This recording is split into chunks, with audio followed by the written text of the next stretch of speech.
Hello बच्चों,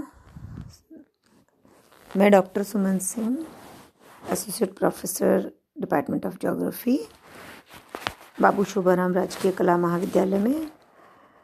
आज मैं आपसे भारतीय जनजातियों के बारे में बात कर रही हूँ। पिछली वीडियोज़ में मैंने आपको विदेशी जनजातियों के बारे में, एस्किमो, बुशमैन और पिग्मी के बारे में बताया था। आज हम भारतीय जनजाति गोंड के बारे में पढ़ेंगे। भारतीय आदिम जनजातियों में गोंड जो जनजाति है वह मध्य प्रदेश की सबसे महत्वपूर्ण जनजाति है, जो प्राचीन काल से गोंडवाना लैंड में रहती है और इस एरिया को गोंड राजाओं को अपना वंशज मानती है। यह एक स्वतंत्र जनजाति है जिसका अपना राज्य था और 52 गढ़ थे।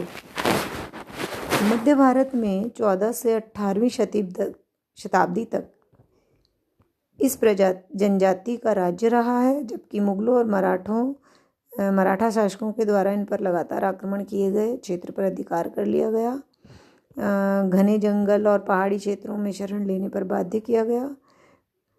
यहाँ कुल लगभग 60% जो गोंड है वो मध्य प्रदेश में है और क्षेत्र का अधिकांश भाग आंध्र प्रदेश और उड़ीसा में बसा है।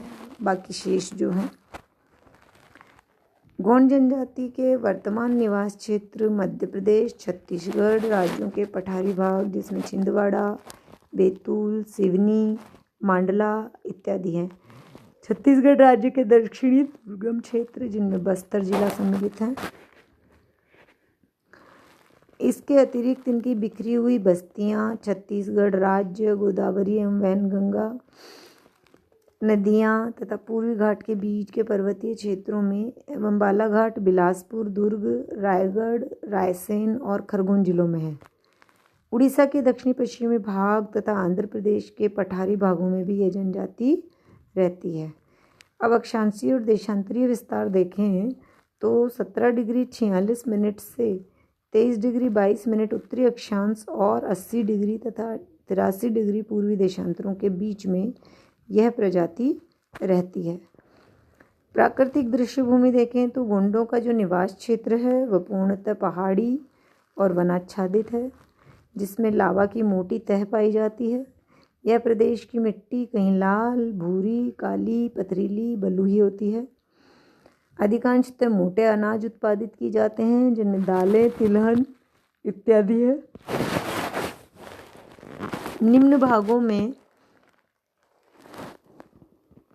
कांप व काली मिट्टी जो है भूरे काले रंग की वो उपजाऊ होती है, तो इसमें धान, गेहूं, कपास, तिलहन, दलहन सभी प्रकार की मौसमी फल, सब्जी आदि उगाई जाती है। बच्चों, मैंने पिछली वीडियो में भी आप लोगों को कहा था कि जब भी आप भूगोल के कोई भी पीपीटी को देखें या भूगोल का कोई भी वीडियो देखें तो उस समय अपनी एटलस ज़रूर साथ में रखें और इन पीपीटीज़ में जो एरियाज़ आते हैं उन्हें आप ज़रूर मार्क लगाएं ताकि आप लोगों को याद करने में ज़्यादा दिक्कत ना हो। अब ये जो एरिया है, इस प्रदेश की सामान्यतः जो ऊंचाई है, मध्य प्रदेश के जिस भाग में ये प्रजाति रहती है तो 700 से 900 मीटर हाइट है और यहाँ जो अमुजमार पर्वत है वो 1000 मीटर से भी अधिक ऊंचे हैं। घाट, यहाँ का जो पूर्वी घाट है वो कहीं कहीं 1200 मीटर ऊंचा है। नदियों द्वारा निर्मित मैदान 250 से 300 मीटर ऊंचे हैं और ये जो एरिया है ये विंध्याचल, सतपुड़ा, महादेव मुख्य पर्वतमालाएं विस्तृत है। इस भाग में मुख्य नदियां जो हैं वो इंद्रावती, ताप्ती, सबरी, वैनगंगा, गोदावरी और ताल है। यहाँ कुछ ऊपरी घाटियाँ गहरी और तंग भी है। इस प्रदेश की जलवायु उपोष्ण और आर्द्र है। गर्मियाँ गर्म और सर्दियाँ कुछ ठंडी होती हैं। वार्षिक तापमान 16 डिग्री से 35 डिग्री सेंटीग्रेड के बीच में रहता है और वर्षा 125 से 150 सेंटीमीटर तक होती है। अधिकांशतः घने हरे भरे वन और विभिन्न प्रकार की वनस्पतियां मिलती हैं। यह क्षेत्र भारत का प्रधान साधन एवं साल का उत्तम क्षेत्र माना जाता है।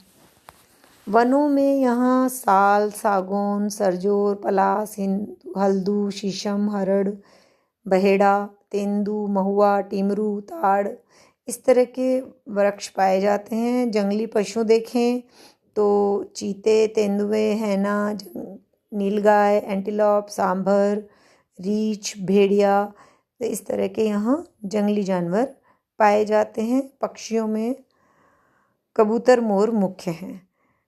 वन्य प्राणी अभयारण्यों में ही मिलते हैं। ऊंची नीची भूमि, घनी वनस्पति और वन्य पशु सभी का गोंडों के जीवन पर गहरा प्रभाव पड़ता है। एकांत में रहने के लिए पिछड़े हुए हैं, किंतु ईमानदार और सरलचित्त, उदार, साहसी एवं चतुर, स्पष्टवादी और निर्भय होते हैं। ये आलसी नहीं होते, किंतु परिस्थितियों ने इन्हें निष्क्रिय अवश्य बना दिया है। वनों में गृह निर्माण सामग्री,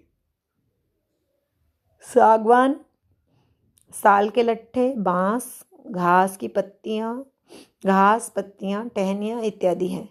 जंगली कंदमूल, फल और टोकरियां बनाने के लिए अनेक प्रकार की बेंतें एवं शराब बनाने के लिए महुआ, ताड़, खजूर आदि का रस यहाँ से प्राप्त किया जाता है। गौंड शब्द का प्रयोग सर्वप्रथम अनेक जनजातियों के लिए किया गया जो मध्य प्रदेश के मध्य व दक्षिण पूर्वी जिलों के पहाड़ी तथा पठारी भागों में रहती है, जैसे गोंड, नाइक्योंड, राजगोंड, अरग गोंड, दरोई, पठारी गोंड इत्यादि। गोंड शब्द का अर्थ है गोंडी भाषा में गाय मारने वाला तथा गाय का मांस खाने वाला। अतः ये स्वयं को गोंड कहकर पुकारने में अपमानित समझते हैं। ये अपने को क्वाई और क्वाइतर कहलाना पसंद करते हैं, क्योंकि वर्तमान में गोंड की कोई भी उपजाति गाय का मांस छूना भी पाप समझती है। रिजले इस जनजाति को द्रविड़ समूह से संबंधित मानते हैं, जबकि हैडन, वेंकटाचार्य और डॉस्टन महोदय जो थे, इन्होंने इनको पूर्व द्रविड़ कहते हैं।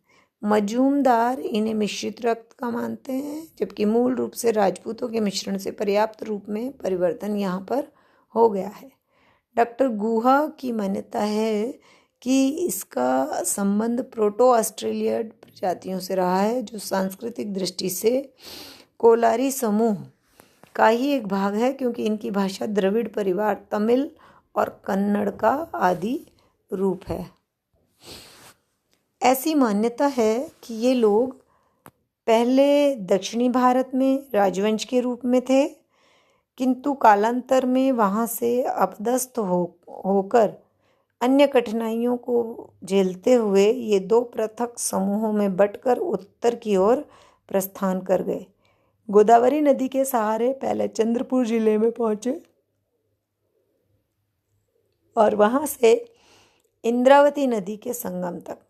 यहीं से इस समूह के दो भाग हो गए, एक बस्तर जिले में चला गया इंद्रावती के सहारे सहारे, और दूसरा सतपुड़ा पर्वत की ओर बैनगंगा के सहारे सहारे। गोंड लोगों का जो शारीरिक गठन होता है उसमें ये काले गहरे भूरे रंग के होते हैं। इनका शरीर सुडौल होता है, अंग प्राय बेडौल होते हैं, बाल मोटे गहरे और घुंघराले, सिर गोल, चेहरा अंडाकार, आंखें काली, नाक चपटी, होठ मोटे, मुंह मोटा, नथुने फैले हुए, दाढ़ी एवं मूंछ पर बाल कम है, और कद जो होता है वो 165 सेंटीमीटर के लगभग मिलता है। गोंडों की स्त्रियां पुरुषों की तुलना में कद में छोटी, शरीर सुगठित एवं सुंदर, रंग पुरुषों की अपेक्षा कुछ कम काला, होठ मोटे, आंखें और बाल लंबे होते हैं। आंखें काली और बाल लंबे होते हैं। इनकी जो बस्तियां होती हैं और जो इनके घर होते हैं उनमें इनका बसाव जो है वो सामान्य बातों में 2 बातों का ध्यान रखा जाता है। सामान्यतः 2 बातों का ध्यान रखा जाता है कि यहाँ की भौगोलिक स्थिति कैसी है और जल की प्राप्ति की सुविधा कैसी है। कि गोंड लोग जब अपना घर पठारों के ऊंचे नीचे पहाड़ी ढालों तथा अनुकूल निम्न मैदानी भागों में ऐसे स्थानों पर बनाते हैं जब प्राकृतिक रूप से सुरक्षा मिल सके। दूसरा, खेतों के निकट जल स्रोत उपलब्ध हो। गांव की स्थिति में वनों की निकटता का महत्व अधिक होता है क्योंकि इसी से इन्हें लकड़ियां, कंदमूल एवं शिकार की प्राप्ति होती है। बांस व घरेलू व्यवसाय हेतु कच्चा माल भी इन्हें वनों से ही प्राप्त होता है। गांव की स्थिति तय करने से पूर्व देवताओं की पूजा की जाती है, पशुओं की बलि चढ़ाई जाती है। गांव का स्थान पंचायत तथा गांव के पुजारी द्वारा चुना जाता है। एक गांव में 30 से 50 झोंपड़े होते हैं। इसे टोला कहते हैं और जो टोला बसाने से पूर्व पुजारी जो होता है वो उस स्थान की शुद्धि करता है और फिर अच्छी फसल होने के लिए इंतजार करता है। तभी पूरा टोला बसाया जाता है। ये 2 टोलों के बीच में कुछ खाली जगह होती है।